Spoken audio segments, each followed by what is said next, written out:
Everyone, welcome to my channel memory with Suprabha. কেমন আছো তোমরা? আশা করি খুব ভালো আছো। আমিও খুব ভালো আছি। আজ তোমাদের সাথে আমি একটা স্পেশাল এগ কারি শেয়ার করব। সেই কারণে ঝটপট দোকান থেকে এগটা কিনে নিয়ে আসলাম। আর এখানে দেখো একদম কেনাকাটা কমপ্লিট। এইবার ঘরে যাব আর এসে ড্রেসটা চেঞ্জ করে বসে পড়েছি রান্নাবান্না করতে। ফার্স্টে তো জলের মধ্যে একটু নুন দিয়ে দিয়েছি, তারপরে এগগুলো একে একে সেদ্ধ হতে বসিয়ে দিয়েছি। আমার এগগুলো তো বয়েল হয়ে গেছে। এইবার দেখো ঝটপট করে ছাড়িয়ে নেওয়ার পালা। এটা কিন্তু খুব হালকা হাতে করতে হবে যেন ডিমগুলো ফেটে না যায়। আর ডিমটা ছাড়ানো হয়ে যাবার পরে আমাদের আরও একটা কাজ আছে। এই এগটা কিন্তু আমি গোটা রান্না করব না, এই দেখো দুভাগ করব, ছুরি দিয়ে দুভাগ করে নিচ্ছি। তোমরাও এইভাবে কেটে নিও। আর ঠিক কাটার পরে এরকমটা কিন্তু দেখতে লাগছে। আর এরকম ডিম সামনে থাকলে আমার কিন্তু খেতে খুবই ইচ্ছে হয়। আর এই দেখো সর্ষের তেল গরম করে আমি কিন্তু এগগুলোকে এইভাবে উবুড় করে কিন্তু ভাজতে বসিয়ে দিলাম। তোমরাও কিন্তু এইভাবে করে নিও, যেভাবে বলছি এইভাবে যদি করো তাহলে খেতে কিন্তু অত্যন্ত সুস্বাদু হবে। দেখো সব ডিমগুলো ভাজতে বসিয়ে দিয়েছি।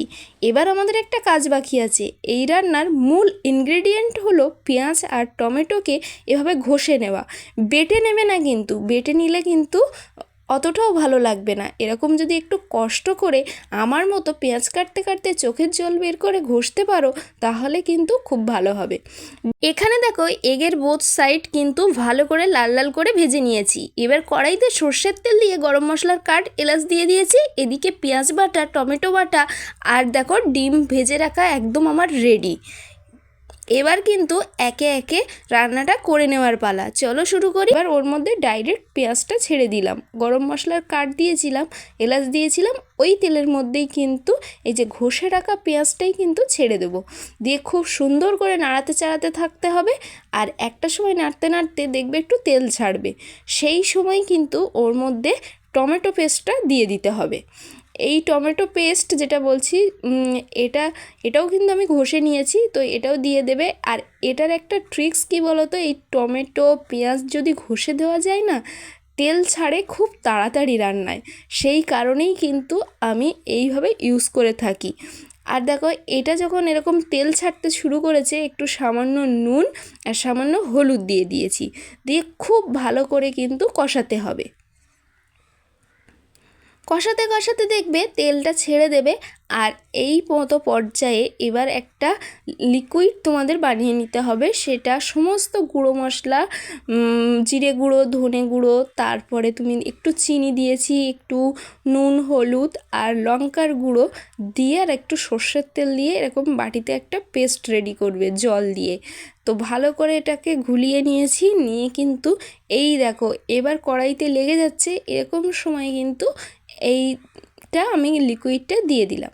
দিয়ে খুব ভালো করে নাড়াচাড়া করতে হবে। মশলার যে জলটা দিয়েছি এটা দিয়ে এবার কিন্তু হাই ফ্লেমে এটাকে ঢাকনা দিয়ে কিন্তু কষাতে হবে।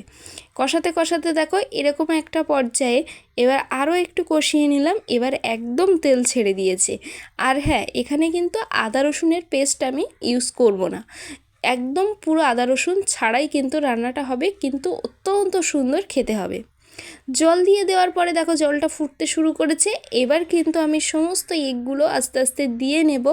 আর এটা দেওয়ার পরে তরকারিটা অনেকটাই ঘন হয়ে যাবে, কারণ কুসুমগুলো অনেকটা থেকে বেরিয়েও যেতে পারে। তো সেখান থেকে কুসুমের যে মিক্সটা হবে ঝোলের মধ্যে, ওটাতে আরও টেস্ট হয়। দুটো কাঁচা লঙ্কা দিয়ে দিয়েছি আর একটু কসুরি মেথি দিয়ে দিয়েছি।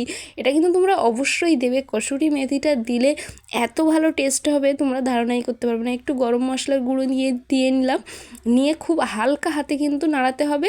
আর নামানোর আগে একটু তোমরা টমেটো কেচাপ দিয়ে দিও, তাহলে কিন্তু ওপর থেকে তেলটা ছাড়বে। তোমরা দেখলেই বুঝতে পারবে তরকারির কালারটা পুরো চেঞ্জ হয়ে যাবে। আর এত সুন্দর টেস্ট ডিম কষা তোমরা আগে কখনো খাওনি, একবার এইভাবে ট্রাই করে দেখো। আমার তো এই ডিমের রেসিপিটা গোটা ডিমের রেসিপির থেকেও ভালো লাগে। আর ভালো লাগলে লাইক, কমেন্ট, শেয়ার, বাই।